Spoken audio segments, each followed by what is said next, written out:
Good morning. How are you all today? Welcome to Bible class with Andre and Betty. We're continuing our studies from the book of 2 Samuel, and we're in chapter 23. We'll be looking at King David and his mighty men.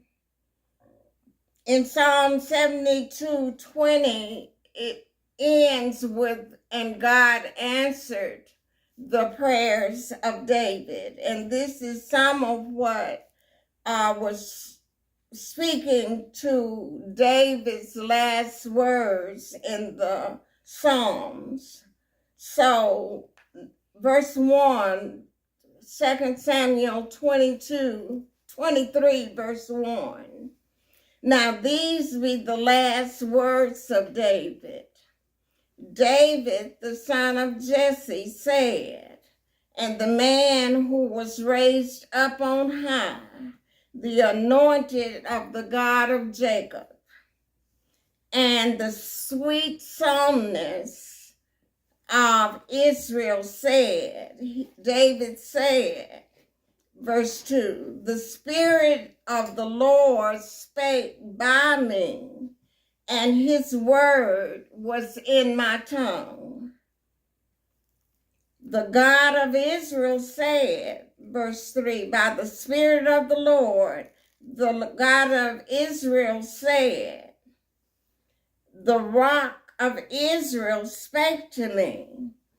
He that ruleth over men must be just, ruling in the fear of God. And this is God's will, that leaders, kings, presidents, or whomever is the head of a government to rule in the fear of the Lord. Verse 4. And he, that is he that ruleth over Israel, and he shall be as the light of the morning. In other words, he should bring no sorrow into your heart. And he shall be as the light of the morning when the sun riseth, even a morning without clouds, as the tender grass springing out of the earth by clear shining after rain. Verse 5. Although my house, David said, be not so with God, we are still imperfect, is what he's saying. So although my house be not so with God, yet he had made with me an everlasting covenant, ordered in all things and sure. For this is all my salvation and all my desire, although he make it not to grow. That is, Jesus must die, but he has not come. His first coming has not come. Verse 6. Now that's what will happen to the godly people that have a godly ruler. This is an everlasting covenant for everlasting generations. Verse 6. But a contrast, the sons of Belial shall be all of them as thorns thrust away. Why? Because they cannot be taken with hands. So those are children that follow rejecting God. Verse 7. But the man that shall touch them must be fenced with iron and the staff of a spear, and they shall be utterly burned with fire in the same place. And that speaks of the second coming of Christ at the end of the tribulation period. And now we're going to see the mighty men of David, some of them, but we're going to stop at verse 23 because there's a list of names to verse 39. And I'm not going to attempt to pronounce all these names, so we'll be ending this study at verse 23. Verse 8. These be the names of the mighty men whom David had. The Tachmonites that sat in the seat, chief among the captains. The same was Adino the Esnite. He lifted up his spear against 800, whom he slew at one time. Verse 9. And after him was Eleazar the son of Dodo the Ahohite, one of the three mighty men with David, when they defied the Philistines that were there gathered together to battle. And the men of Israel were gone away, so he's left alone. So, verse 10, he arose and smote the Philistines until his hand was weary and his hand clave unto the sword. So he's fighting all these people.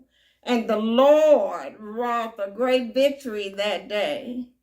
And the people returned after him only to spoil or to gather the valuables that was left. Verse 11. And after him was Shammah, the son of Agi the Hararite. And the Philistines were gathered together into a troop, where was a piece of ground full of lentils, and the people fled from the Philistines, that is Israel. Verse 12. But he, that is Shammah, stood in the midst of the ground and defended it, and slew the Philistines. And the Lord wrought a great victory. Always to God be the glory for all the victories he brings us through. Verse 13.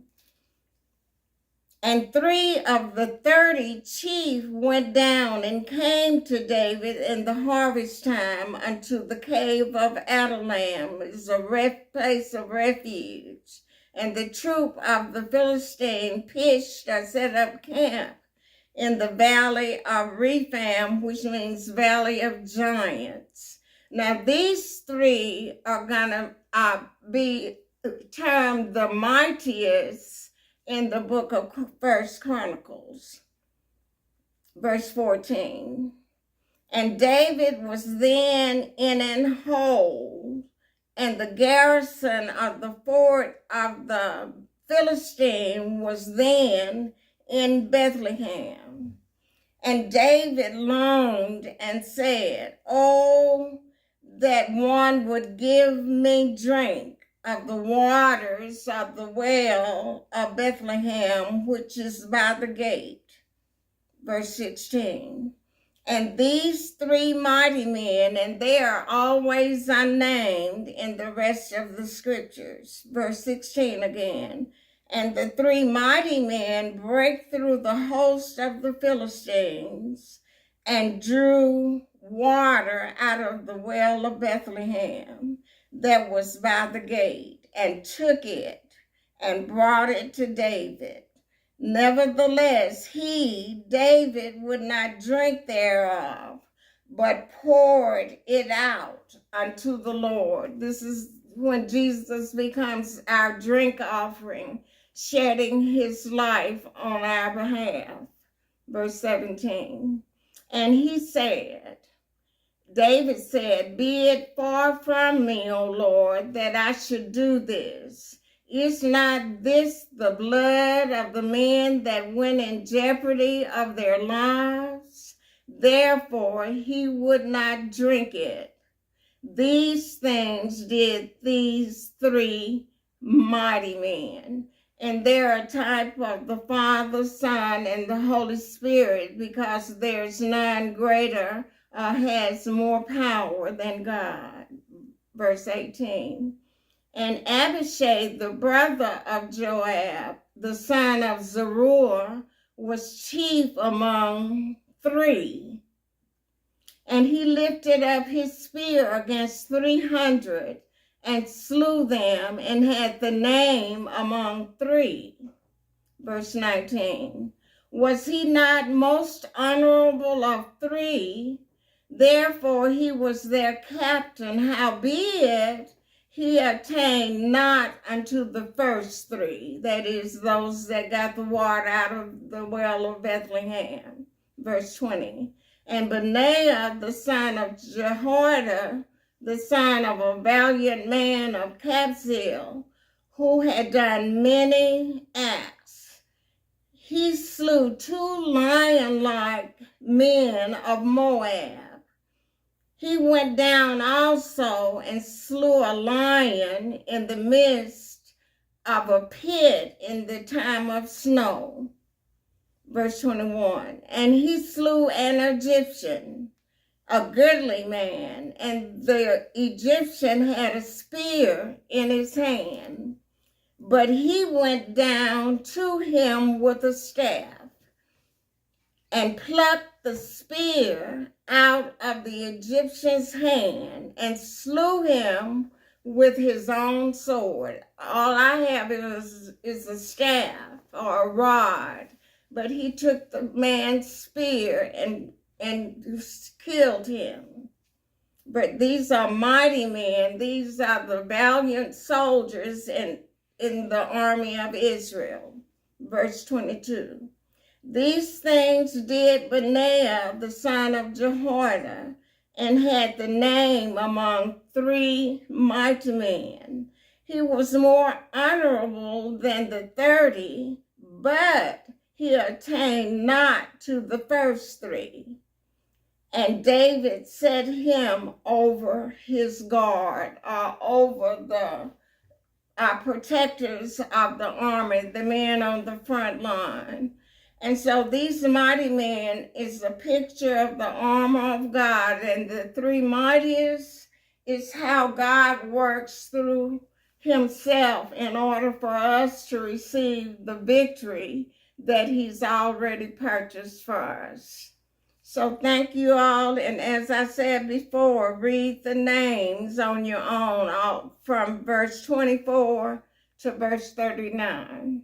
So you all have a great day, and we'll see you next time. Bye.